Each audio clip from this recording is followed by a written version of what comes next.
নমস্কাৰ, মই doctor মিজুল Malakar, district microbiologist অৰ্থাৎ জিলা অনুজীৱবিদ। আমি প্ৰত্যেকেই জানো খাদ্য স্বাস্থ্যৰ কাৰণে কিমান প্ৰয়োজনীয়। আমাৰ স্বাস্থ্যৰ কাৰণে খাদ্য আমাক লাগিবই, কিন্তু কিছুমান খাদ্য খোৱাৰ সময় ভুলৰ কাৰণে কোনসমূহ খাদ্য সময়ত খোৱাটো উচিত সেইটো নজনাৰ বাবে আমাৰ স্বাস্থ্যত খাদ্য খোৱাৰ ফলত কিছুমান ৰোগৰ সমস্যা হ'ব পাৰে। আজি আমি এনেকুৱা কেইটামান খাদ্যৰ বিষয়ে আলোচনা কৰিম, যিসমূহ খাদ্য আপুনি খোৱাৰ সময়টো যদি জানে, ই আপোনাৰ দেহত উপকাৰ কৰিব, আৰু নহ'লে ই আমাৰ উপকাৰৰ সলনি কিছুমান অপকাৰহে কৰিব। গতিকে এই খাদ্যসমূহ কোনসমূহ, কেতিয়া খোৱা উচিত, এই বিষয়ে আলোচনা কৰিম। আহক আজিৰ ভিডিঅ'টো আমি আৰম্ভ কৰোঁ।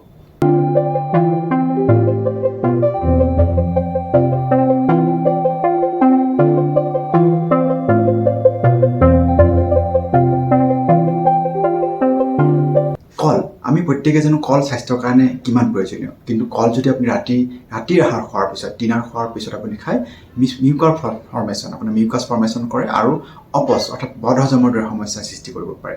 গতিকে কল আপুনি ৰাতি নাখাব, অৰ্থাৎ ডিনাৰ খাই উঠি নাখাব। কল আপোনাৰ ৰাতিৰ আহাৰ গ্ৰহণ কৰাৰ পিছত কল নাখাব। আপেল আমি জানো যে ই আমাৰ হেল্থৰ কাৰণে আমি আপেল কওঁ। আপেল আমাৰ বিভিন্ন ৰোগৰ ক্ষেত্ৰত আপেল কিমান ফলদায়ক। ইয়াত পেকটিন থাকে, ই কিন্তু হজম হোৱা টাইম লাগে। পেকটিন আপোনাৰ হজম কৰাত দেহক টাইম লাগে। গতিকে ৰাতি যদি আপুনি খায়, হজম কৰাত খুব অসুবিধা হ'ব। ডিনাৰ কৰাৰ পিছত ৰাতি যদি আপুনি ৰাতিৰ আহাৰ খোৱাৰ পিছত আপুনি আপেল খায়, যিহেতু ইয়াত পেকটিন থাকে, এই হজম নহ'ব সোনকালে, তাৰ ফলত ব্যক্তিগৰাকী এচিডিটিৰ দৰে সমস্যা হ'ব পাৰে। গতিকে ৰাতিৰ আহাৰ খোৱাৰ পিছত আপুনি আপেল নাখাব। ভাতো আপোনাৰ ৰাতি যদি বেছিকৈ খায়, আপোনাৰ কি হয়, ফেটছ বঢ়াত ফেট থাকে, গতিকে ওজন বঢ়াত বিশেষ ভূমিকা গ্ৰহণ কৰে।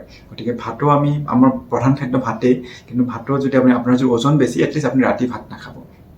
আৰু মাংসত আপুনি প্ৰটিন থাকে, আমি প্ৰত্যেকেই জানো, কিন্তু মিট প্ৰটিন আপোনাৰ দেহৰ কাৰণে প্ৰয়োজনীয়, কিন্তু মিট প্ৰটিন হজম কৰাত আপোনাৰ প্ৰায় 4 পৰা 6 ঘণ্টা সময় লাগিব। মাংস অনুযায়ী 4 পৰা 6 ঘণ্টা সময় হজম কৰাত লাগে। গতিকে ৰাতি যদি খায়, আপোনাৰ হজম নহ'ব, তাৰ ফলত আপোনাৰ নানা ধৰণৰ সমস্যা আহিব পাৰে।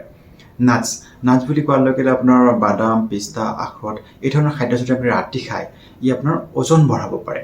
গতিকে এই ধৰণৰ খাদ্য আপুনি ৰাতি খাব নালাগে। গতিকে এই খাদ্যকেইটা, কল, আপেল কওক, ভাতেই কওক, বা আপোনাৰ মাংস কওক, বা নাটছসমূহ কওক, এই ধৰণৰ খাদ্যসমূহ ৰাতি আপুনি যিমান পাৰে কমকৈ খাওক। দেখিব আপোনাৰ ভালেকেইটা সমস্যাৰ পৰা আপুনি এচিডিটি হওক বা আপোনাৰ বদহজমৰ দৰে সমস্যা, এই ধৰণৰ সমস্যা, পেটৰ বিভিন্ন ধৰণৰ সমস্যা, এই ধৰণৰ সমস্যা যদি আছে, এই ধৰণৰ সমস্যা আপোনাৰ নোহোৱা হ'ব, বা এই ধৰণৰ সমস্যা এই খাদ্য খোৱাৰ ফলত নহ'ব। আজিলৈ এইখিনি। পৰৱৰ্তী পৰ্যায়ত আকৌ এটা বেলেগ বিষয় লৈ আপোনাক প্ৰস্তুত হ'ম। ধন্যবাদ, নমস্কাৰ।